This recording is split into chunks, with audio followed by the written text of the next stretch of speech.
संक्रांतीच्या तयारीमधली साडी चेक, मेकअपचं सामान चेक, हळदी कुंकू आणि तिळगुळ पण चेक.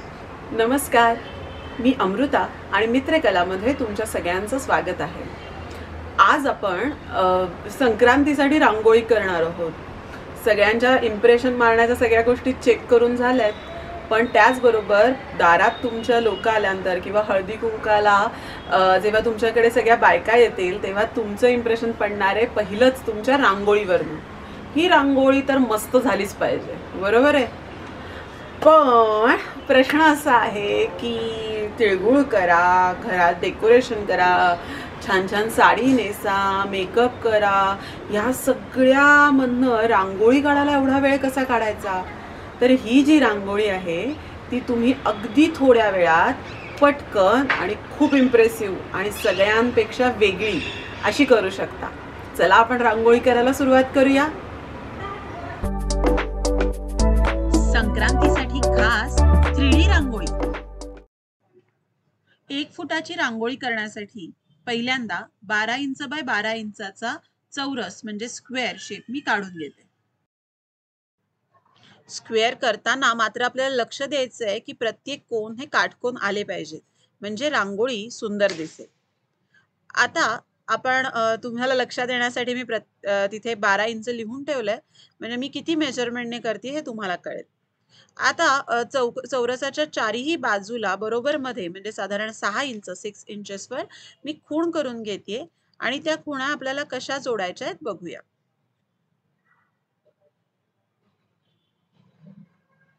सो स्क्वेअरच्या मध्ये डायमंड शेप मध्ये परत एकदा एक स्क्वेअर म्हणजे एक चौकोन आपला येणार आहे. अशा पद्धतीने या खुणा आपल्याला जोडायच्या आहेत.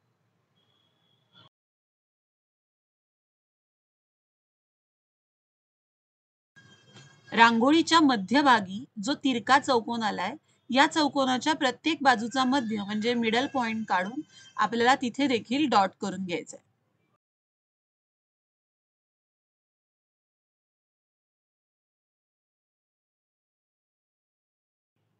आणि समोरासमोरचे मध्य एकमेकांना जोडायचे, म्हणजे असं गुणिलेचं चिन्ह जसं असतं तसं चिन्ह तुम्हाला तिथे दिसेल.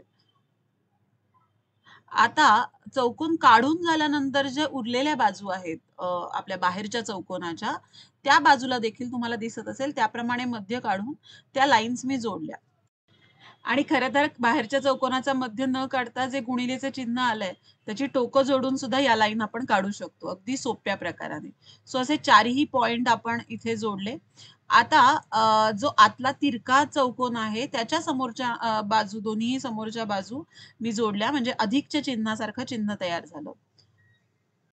आणि बाहेर मिळालेले पॉइंट अशा प्रकारे आतल्या तिरक्या चौकोनाला जोडले.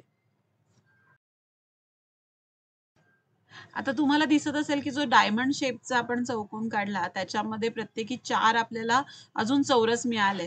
त्याच्यामध्ये अजून डिझाईन तयार होण्यासाठी त्याचा कोर दाखवला मी आणि त्याच्या आतमध्ये छोटे छोटे अजून चौकोन 4 काढले. आणि रांगोळीची पहिली लेवल आपली पूर्ण झाली. अशी छान रांगोळी तुम्हाला पाहिजे तर लगेच स्क्रीनशॉट काढून ठेवा, म्हणजे तुम्हाला काढताना मदत होईल या आकाराची. ही जी रांगोळी काढली आहे त्याला आपण पतंगाचा शेप देणार आहोत, म्हणजे संक्रांत आणि पतंग याचा संदर्भ तुम्हाला लागेल. आणि अशा प्रकारे रंगवायचे की जेणेकरून ती अगदी छान 3D दिसेल. हॅलो हॅलो, तुम्हाला इथे दिसतंय का शेजारी 83% लोक फक्त व्हिडिओ बघतायत आणि सबस्क्राईब करतच नाही आहेत. असं कसं चालेल? चला तिळगुळाबरोबर मित्रकला चॅनलचंही संक्रांत गोड करा आणि पटकन व्हिडिओ बघताना खाली तिथे सबस्क्राईबचं बटन दिसतंय काय बघा, असं दिसेल, तिथे सबस्क्राईब करून टाका. संक्रांतीचा उत्सव जसा आपण रथसप्तमीपर्यंत सेलिब्रेट करतो त्याचप्रमाणे भारतामध्ये अजून देखील एक उत्सव चाललाय. कोणता? काहींनी ओळखलंय बरोबर. राम जन्मभूमीचा अयोध्येत राम मंदिराची उभारणी झाली आहे. त्याच्या उद्घाटन समारंभ आहे 22 तारखेला. यासाठी देशभरात खूप वेगवेगळ्या ऍक्टिव्हिटीज आल्या. मित्रकलाने देखील याच्यात सहभाग करून हे रामाचं चित्र साकारलं. हे चित्र तुम्ही सुद्धा साकारू शकता अगदी 1 तासात. याची लिंक डिस्क्रिप्शन बॉक्समध्ये मी दिलेलीच आहे.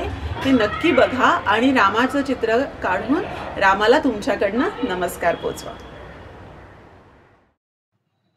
आडव्या 2 चौकोनांमध्ये मी लाईट ब्ल्यू आणि डार्क ब्ल्यू असे 2 कलर भरणार आहे. पहिला मी डार्क ब्ल्यू कलर भरायला घेतलाय.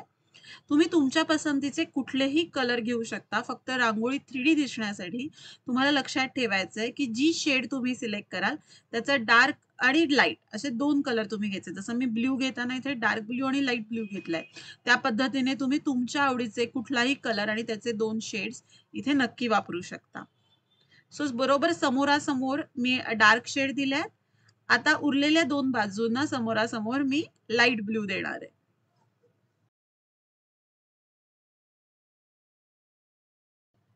जशा समोरच्या दोन्ही बाजूंना मी डार्क कलर दिसला, तसं समोरासमोर दोन्ही बाजूंना लाईट कलर दिला आणि खूप सुंदर दिसतंय ते. तुमच्या लगेचच लक्षात येत असेल, की कसा एक 3D इफेक्ट त्याला यायला लागलाय. जसं कागदाला आपण घड्या पाडल्यानंतर इफेक्ट येतो तसा. आता उभ्या म्हणजे उभे जे 2 छोटे चौकोन झाले त्याच्यामध्ये मी पर्पल आणि राणी कलर म्हणजे जांभळा आणि राणी कलर अशा लाईट आणि डार्क अशा शेड सिलेक्ट केल्यात. हे देताना लक्षात घ्यायचं, की जिथे डार्क ब्ल्यू आहे त्याच्या शेजारच्या भागाला लाईट कलर म्हणजे मी पिंक कलर, राणी कलर घेतेय आणि जिथे लाईट ब्ल्यू कलर आलाय त्याच्या शेजारच्या ठिकाणी डार्क कलर आपल्याला घ्यायचा आहे. तर आपला हा राणी कलर म्हणजे पिंक कलर देऊन झालेला आहे आणि आता आपण पर्पल कलर बघा जिथे लाईट ब्ल्यू तुम्हाला दिसतोय त्याच्या बरोबर डायगोनली म्हणजे त्याच्या शेजारच्या इथे आपल्याला पर्पल कलर द्यायचा आहे. झाले आपले महत्वाचे कलर लाईट अँड डार्क आपले आता देऊन झाले. आता जे मधला छोटे चौकोन आपण तयार केलेत त्याच्यामध्ये येलो आणि ऑरेंज हे 2 कलर मी सिलेक्ट केले. हे देताना तुम्ही तुमच्या पसंतीने कुठलेही कलर मी मगाशीच तुम्हाला म्हटलं तसे तुम्ही देऊ शकता. रांगोळीला 3D इफेक्ट कसा आणायचा हे तुम्हाला अजून जर 3D रांगोळ्या बघायच्या असतील तर मी दिवाळीच्या वेळी देखील एक 3D रांगोळी टाकली होती. त्याच्यानंतर शेडिंगची 3D रांगोळी टाकली होती. या दोन्ही रांगोळ्यांच्या लिंक मी डिस्क्रिप्शन बॉक्समध्ये दिल्या आहेत. तिथे जाऊन तुम्ही बघू शकता. त्याचप्रकारे वेगवेगळ्या फोक आर्ट्स वेगवेगळ्या कला यांची देखील तुम्हाला माहिती हवी असेल तर मित्रकला चॅनलला नक्की सबस्क्राईब करा आणि खूप वेगवेगळे व्हिडिओ तुम्हाला इथे बघायला मिळतील. हे या व्हिडिओवर जाऊन सुद्धा क्लिक करा आणि व्हिडिओ पूर्ण बघा म्हणजे वेगवेगळ्या टिप्स तुम्हाला इथे मिळतील. तर आपला मधला चौकोन आता पूर्ण झालाय आणि त्याच्या बाजूला आपण मगाशी जे छोटे छोटे त्रिकोण काढलेत ना त्या ठिकाणी मी रंग देते. हे त्रिकोण बघताना ना मला आपण असं फुलांच्या रांगोळीला पानं लावल्यावर जसं वाटतं तसं वाटतायत म्हणून मी तिथे हिरवा म्हणजे डार्क हिरवा आणि लाईट हिरवा असे 2 कलर मी द्यायचे ठरवले. सो जिथे पिंक लाईट ब्ल्यू हे कलर आलेत तिथे मी डार्क ग्रीन कलर देतेय म्हणजे तो 3D इफेक्ट आपला कायम राहील आणि जिथे पर्पल आणि डार्क ब्लू कलर आलेत तिथे मी लाईट ग्रीन कलर देतेय.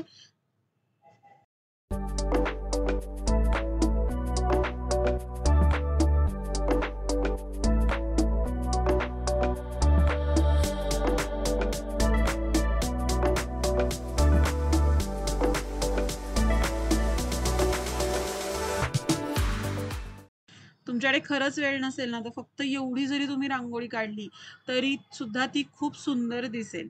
पण आपण याला पतंगाचा आकार देणार आहोत. त्यामुळे बाहेरच्या बाजूला जो आकार तयार झालाय तो आपण भरणार आहोत आणि संक्रांत आहे त्यामुळे तिथे आपण मस्तपैकी काळा रंग वापरूया. एरवी आपल्याला काळा रंग फार वापरता येत नाही पण संक्रांत आपल्याला ती अपॉर्च्युनिटी नक्की देते.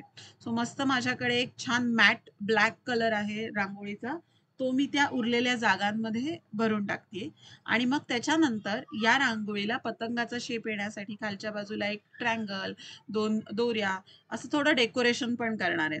आता हा ट्रँगल काढताना सुद्धा मुद्दामून मी त्याचे 2 भाग करून एक बाजू लाईट आणि एक बाजू डार्क केली म्हणजे आपल्याला जो 3D इफेक्ट आणायचा आहे तो त्यामध्ये देखील कायम राहील. तुम्हाला दिसत असेल मी कशा प्रकारे हे रंग भरतीये ते.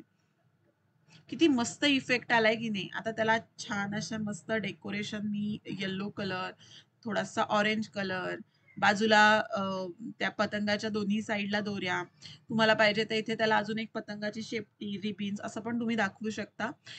तुमच्या चॉईसने तुम्ही ह्याच्यामध्ये कितीही डेकोरेशन करू शकता नक्कीच.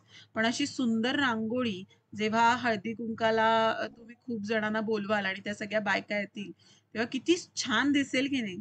अशी मस्त रांगोळी आपली कंप्लीट झाली आहे. मला माहिती आहे की तुम्हाला नक्की आवडलेली असणार आहे. त्यामुळे लगेच खालचं लाईकचं बटन दाबा आणि कशी वाटली रांगोळी हे कमेंटमध्ये मला नक्की सांगा. कशी वाटली तुम्हाला संक्रांत स्पेशल ही रांगोळी? 3D रांगोळी आहे त्याच पद्धतीने संक्रांतीचा काळा रंग पण आहे.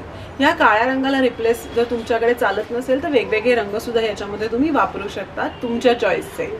तर अशीच अजून एक रांगोळी आपण अजून पुढच्या आठवड्यात बघणार आहोत. ती रांगोळी असणार आहे अशी.